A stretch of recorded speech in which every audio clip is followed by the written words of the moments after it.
this opportunity. Uh, I have been asked to speak on the idea of redefining conventions. I, as you all know, come from a very traditional classical background of music. The tabla was my primary source of learning and my primary source of inspiration for my music, for myself basically. For me, rhythm is everything. Uh, if there is no rhythm, then that that would be, I guess, for me, my last day, because I survive, I thrive, and I live with the rhythm inside me. And but coming from a traditional background, I, as a child, also was always attracted to other rhythm. Uh, the tabla training was always going on, but I was always attracted to the other rhythm, which is, I would listen to R.D. Burman's song from, he uses a lot of vocal percussions. If you all know are familiar with his song, he's the one who created the breath rhythm in songs like Duniya Mein. So, doing this kind of rhythm, I used to get so attracted to that rhythm. I would go about as a kid of 7, 8 years old. I would run around the whole house doing that breath like that. And my mother would be very scared. She would tell somebody, "What is wrong with him? Looks like he's possessed or something." So, so I was already redefining things in myself even as a kid. I was redefining my rhythms. Classical rhythms were going on, but all these other rhythms were also coming inside me, and I was, I guess, becoming overall a musician who enjoys not just classical music but other forms of music also. As a kid, my father made an album with a very famous drummer.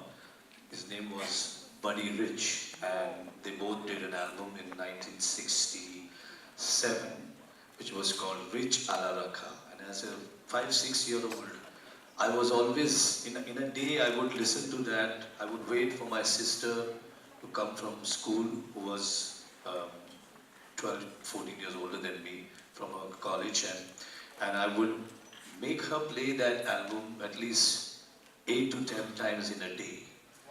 That much I was attracted to that sound of the drum. I didn't know what that sound was. Somebody told me, this is created by sticks.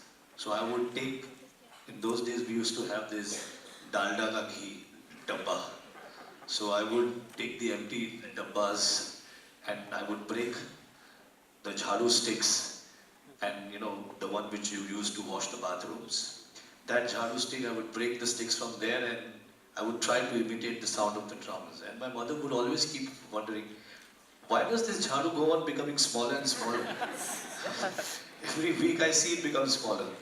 But I was always redefining myself, even as a kid. And so all that became more pronounced when I came into college, and being in a college like St. Xavier's, which encourages you to pursue other activities apart from your studies.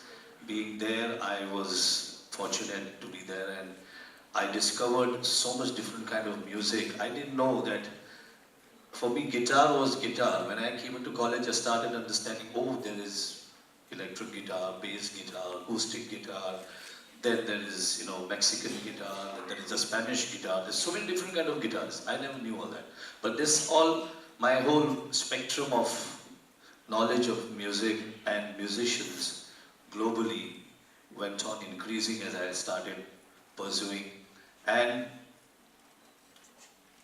leaving classical music, I ventured into film music.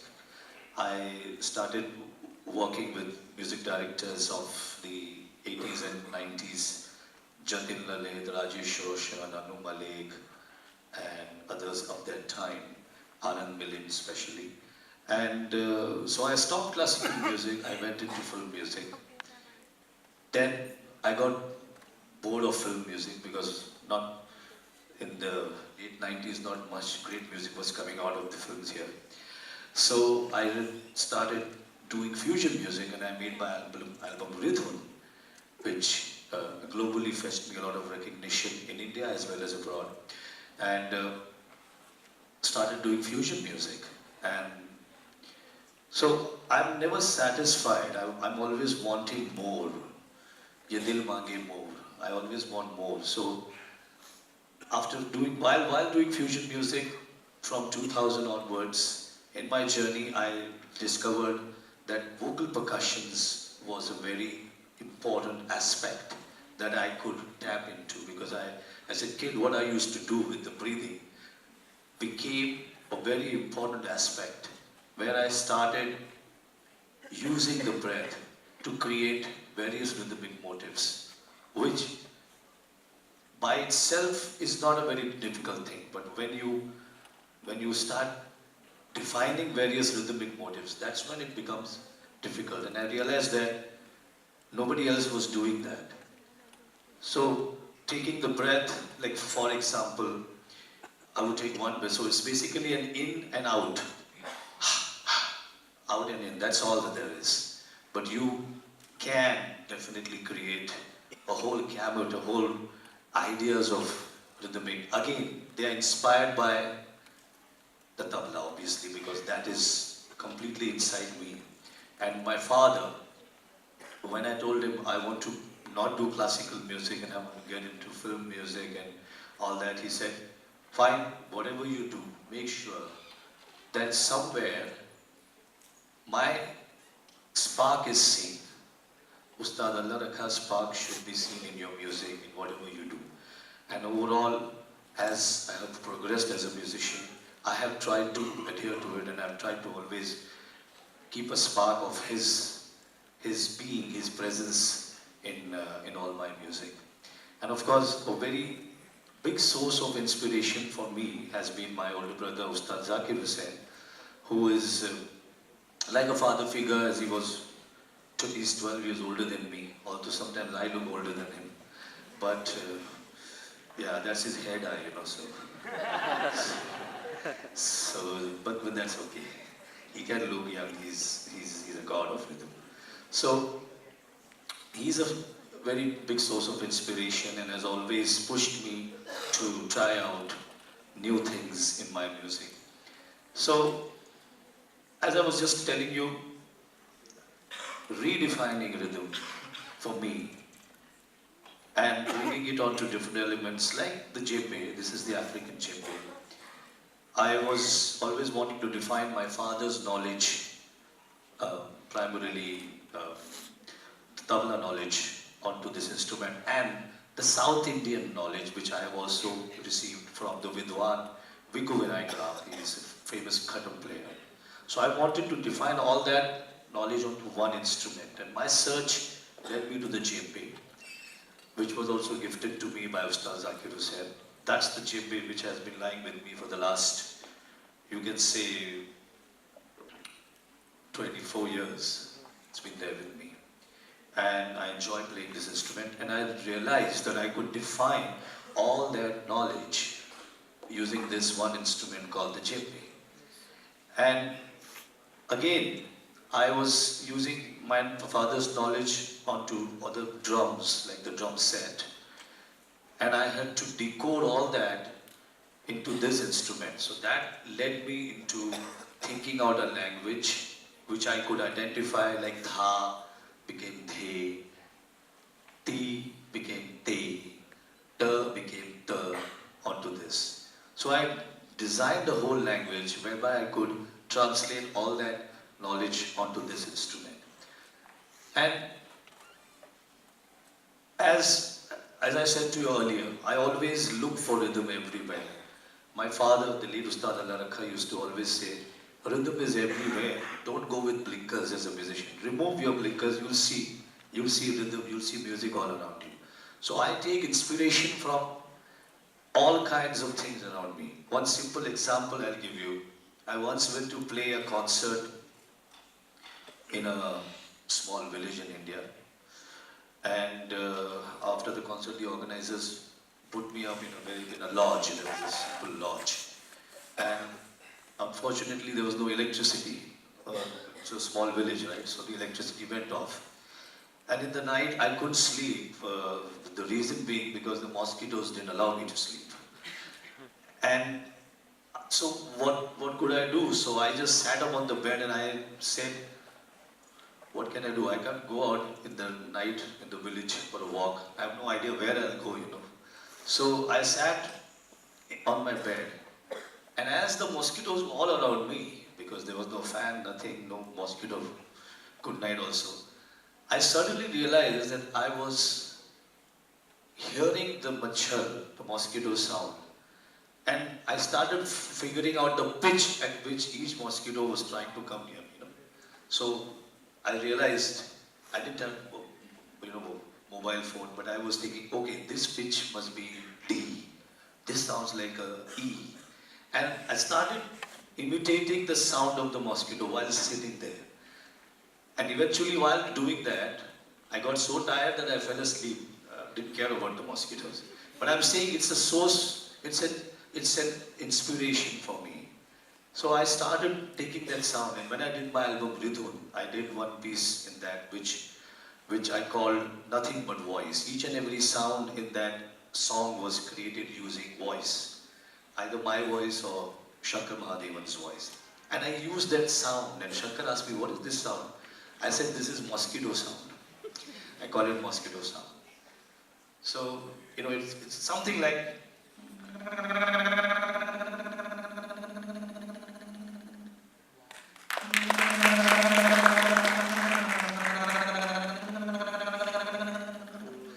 kind of. So the mosquitoes, when it comes near you, allow it to buzz around you, don't. And then try to notice if the sound is. It's a little more nasal, of course. It's a little more nasal, but it is literally doing that.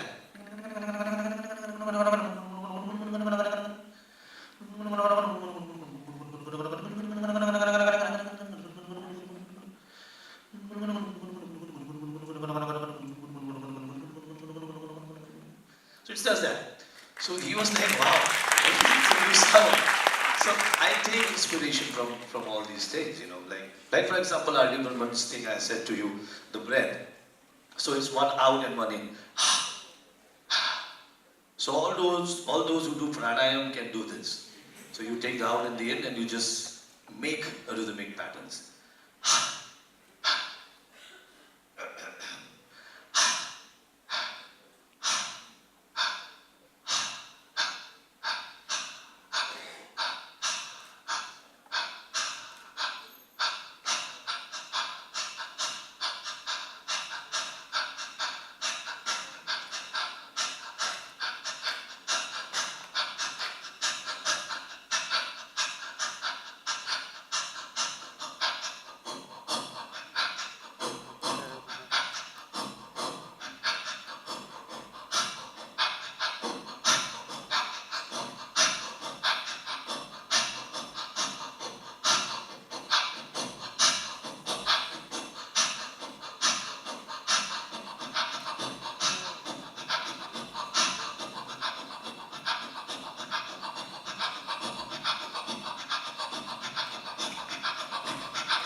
just the breath which is creating all these rhythmic motives. So when I'm thinking this, in my mind I'm thinking,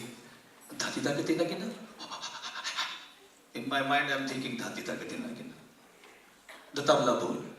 So taking that knowledge and defining it from in myself, on the breath, or different other kind of sounds. So I have noticed that as I went on defining myself as a musician, I mean defining various, you can say, genres of sounds in music, I started becoming a better and better musician. In fact, when I started playing fusion music, I went out of classical music. So when I was out of it, from there, when I looked back, I saw classical music and I felt, wow, that looks great. Being in there, I never thought it was so beautiful. I always thought, well, classical music, yeah, it's good, but I don't want to be a classical musician. I don't, musician. I want to be something else. I want to be more hip. I want to be more, into that zone where, people like how the foreigners are, like John McLaughlin, Pat Metheny, Dennis Chambers, Billy Cobham. These are all great musicians who are drummers and guitarists and, keyboard players. But when I was doing that, when I look back, I got an overview of classical music and I felt, I think that is great. I used to feel the grass is green on this side, but no, it's much more green there. I mean, even if it's not so green as I thought it was, but it's still green. So I went back to classical music with this instrument, with the djembe. I said, I want to do classical music, but I want to use something else. One instrument where I can define my father's knowledge. And this instrument came in my hand, like I said. And I started figuring out all the kaidas and the relas and the chakradas and everything that I knew.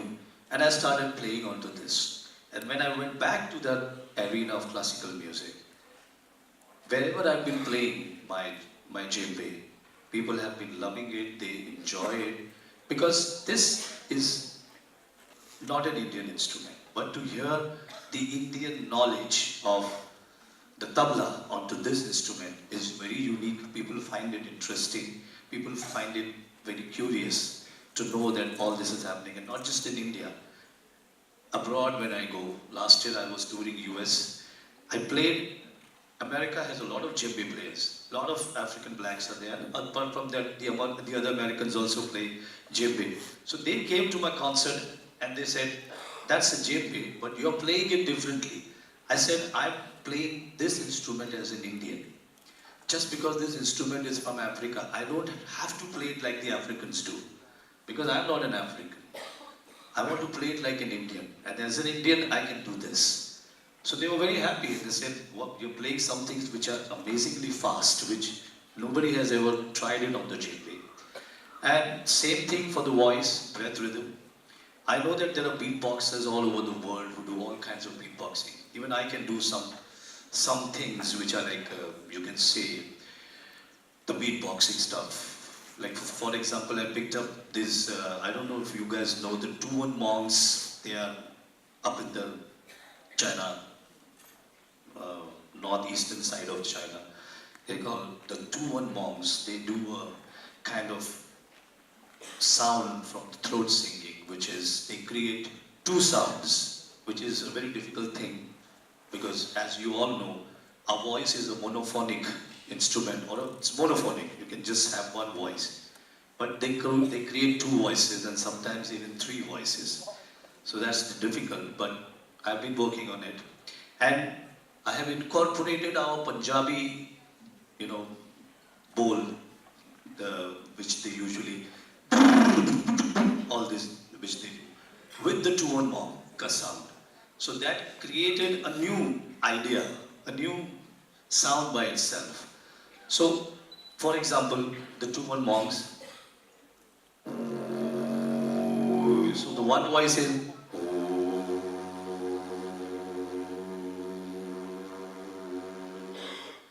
so the other sound also comes from the throat, from all the way from here. So two sounds.